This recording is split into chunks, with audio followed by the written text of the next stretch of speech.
¿Qué tal? Bienvenidos a una sección más de lógica y argumentación. En esta primera lección del segundo corte administrativo veremos el tema de principios lógicos y argumentativos. Como sabemos, toda ciencia parte de ciertos principios. Estos principios son juicios, afirmaciones, sin los cuales ningún sistema de carácter científico funcionaría. La lógica parte, al igual que cualquier ciencia, de axiomas lógicos o principios. Son afirmaciones verdaderas, universales, que no admiten excepción alguna. Veamos algunos de los principios lógicos. El principio de identidad. Este principio anuncia lo siguiente: toda cosa es idéntica a sí misma. A es igual a A. La identidad es una unidad del ser, de varias cosas consideradas en su conjunto como una sola. Decir que una cosa es idéntica a sí misma es suponer que una cosa es la misma cosa. Buscar la identidad absoluta de las cosas resulta ser en ocasiones imposible. Sabemos que todos los objetos corpóreos, materiales, cambian, incluso a los seres humanos. Pero si la mente es capaz de anotar y apuntar las diferencias entre los objetos, entonces resultará sencillo encontrar lo común en ellos, lo idéntico, aquello que permanece. Esa es la identidad. La identidad no es más que encontrar aquellas propiedades que son inmutables, es decir, que no cambian y que por lo tanto permiten reconocer a las cosas como son en sí mismas, ¿vale? Estamos bajo el entendido entonces que la lógica no refiere a cosas del mundo, ¿cierto? Sino a cosas del pensamiento. Ella trabaja con el pensamiento. Entonces, el principio de identidad ven a ser los juicios analíticos como tales, ¿sí? Es decir, el principio de identidad, el principio lógico de identidad se va a aplicar en los juicios analíticos. ¿Qué es un juicio analítico? Bueno, el juicio analítico es aquella sentencia, es aquella afirmación, ¿sí?, cuyo predicado está implícito en el sujeto. Veamos. El juicio analítico es aquella sentencia, es aquella afirmación cuyo predicado está implícito en el sujeto, ¿vale? ¿Y cómo sabemos? ¿Cómo lo podemos identificar? ¿Cómo sabemos que estamos frente a un juicio analítico? Por el simple análisis del mismo. Veamos ejemplos. Veamos algunos ejemplos. El hombre es mamífero. ¿Sí? El hombre es mamífero. El perro es canino. Bien, les estoy dando dos ejemplos. El hombre es mamífero, el perro es canino. Si nosotros queremos definir al perro, ¿qué diríamos? ¿Qué es el perro? El perro es un canino. Entonces, la proposición el perro es canino es una proposición que cumple con el principio de identidad porque el predicado es canino, ¿sí? El predicado canino o la propiedad ser canino pertenece al sujeto, en este caso al perro. Lo mismo sucede con la proposición el hombre es mamífero. ¿Por qué? Si nosotros queremos buscar alguna definición del hombre, encontraremos por definición que el hombre es un mamífero racional. Por lo tanto, ¿no?, la proposición el hombre es mamífero, la propiedad de ser mamífero le pertenece al sujeto, el hombre. Estamos ante la presencia de dos juicios analíticos, de dos afirmaciones, de dos sentencias cuyo predicado está implícito en el sujeto.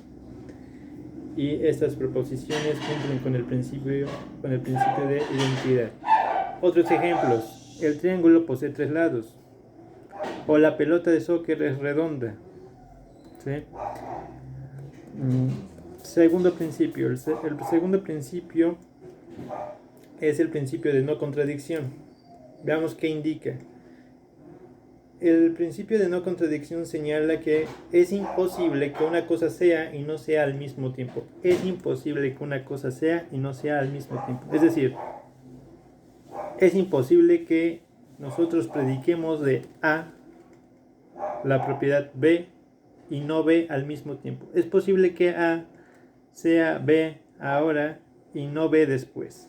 Es decir, puedo yo afirmar que estoy aquí ahora y no estaré aquí después. Esa afirmación es correcta. Pero no puedo afirmar que yo estoy aquí y que no estoy aquí al mismo tiempo, ¿sí? No puedo afirmar eso. Eso es imposible, ¿vale? Veamos un ejemplo más concreto. Pensemos en un tablero de ajedrez y afirmemos algo sobre él. Ustedes podrán pensar que es correcto, decir lo siguiente, que el tablero de ajedrez tiene piezas blancas y no blancas. Esta afirmación, esta sentencia de el tablero de ajedrez tiene piezas blancas y no blancas, ¿es correcta? No, no es correcta, ¿sí? Esta afirmación es una afirmación contradictoria y por lo tanto es falsa.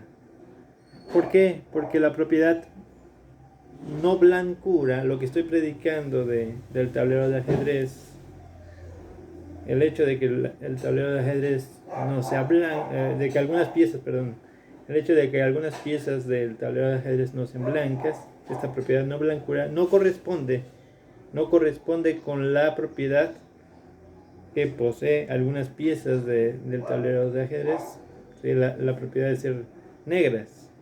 Es decir, ser negro no es lo mismo que no ser blanco.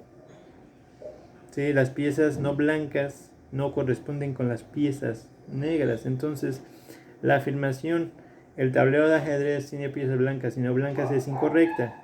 Lo correcto sería decir que el tablero de ajedrez tiene piezas blancas y negras. Eso sería lo correcto. Cuando nosotros formulamos sentencias como la anterior, del tablero de ajedrez tiene piezas blancas y no blancas, entonces incurrimos en el principio de no contradicción, porque una cosa es en un momento y posiblemente deje de ser en otro, y posiblemente deje de ser en otro momento. No podemos predicar de una cosa una propiedad y su negación al mismo tiempo, ¿vale? El principio del tercero excluido. El principio del tercero excluido señala lo siguiente. No es cierto que A es o que A no es. Ok, lo vamos a repetir, ¿vale?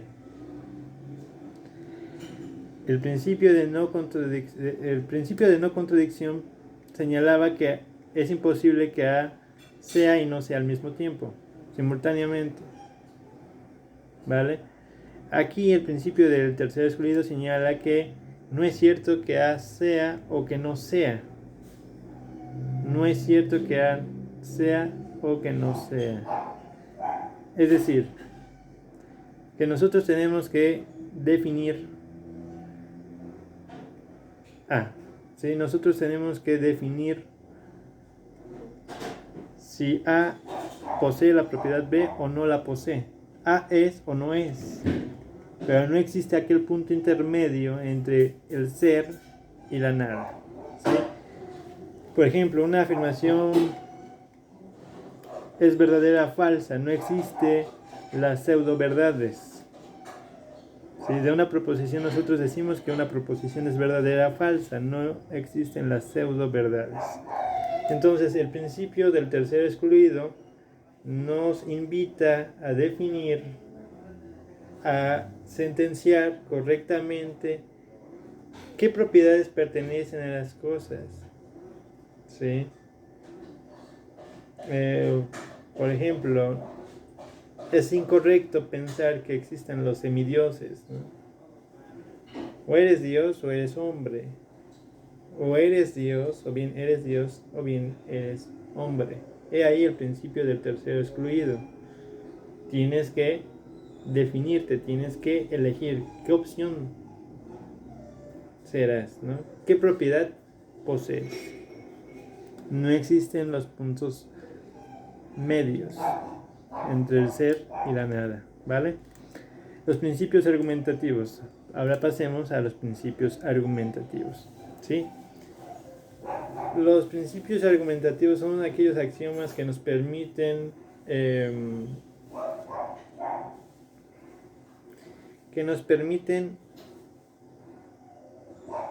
confirmar ¿sí? Que una argumentación es llevada a cabo correctamente, ¿no? Los principios argumentativos nos permiten confirmar que una argumentación es llevada correctamente. Y tenemos tres principios argumentativos. El principio de racionalidad, ¿sí? El principio de racionalidad.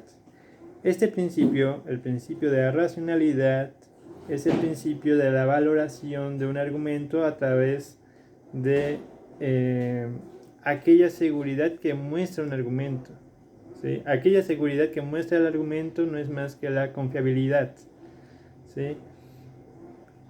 ¿Y en qué se muestra la confiabilidad del argumento?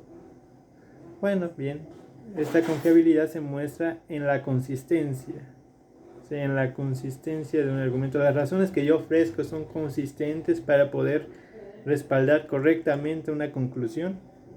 Bien, eso es lo que observará el principio de racionalidad, ¿sí?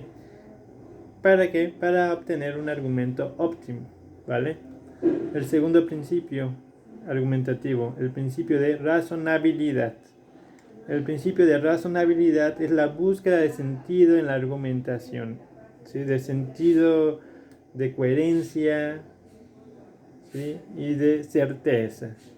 El principio de razonabilidad es la búsqueda de sentido en la argumentación, de coherencia y de certeza. Veamos, el primer principio, el principio argumentativo de racionalidad, ¿sí? Busca la consistencia en las razones que nosotros ofrecemos para respaldar nuestra conclusión. El principio de razonabilidad busca el correcto sentido de la argumentación, la coherencia y la certeza en el argumento ofrecido, ¿vale? En el argumento ofrecido. Y el tercer principio, el principio de razón suficiente.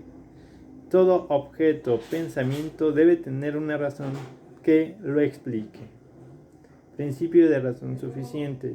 Todo objeto, pensamiento debe tener una razón que lo explique, ¿sí?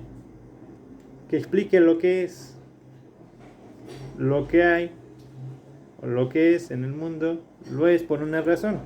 Nada existe sin una razón o una causa determinante. La razón suficiente elimina toda posibilidad del azar o de la causalidad. Nada sucede porque sí, todo obedece a una razón. Eso es lo que indica el principio de razón suficiente. Entonces, para concluir, nosotros tenemos dos conjuntos de principios. Los principios lógicos, que nos permiten evaluar o analizar el pensamiento arrojado en un discurso, arrojado en una teoría argumentada, ¿sí? Nos permiten analizar el tipo de pensamiento que nosotros arrojamos al discurso escrito o al discurso oral. Y los principios argumentativos son aquellos axiomas que nos permiten evaluar o analizar el tipo de argumentación que nosotros ofrecemos en el discurso, ¿vale? ¿Está claro? Principios lógicos, principios argumentativos. Los principios lógicos son tres: principio de identidad, principio de no contradicción, principio de tercer excluido.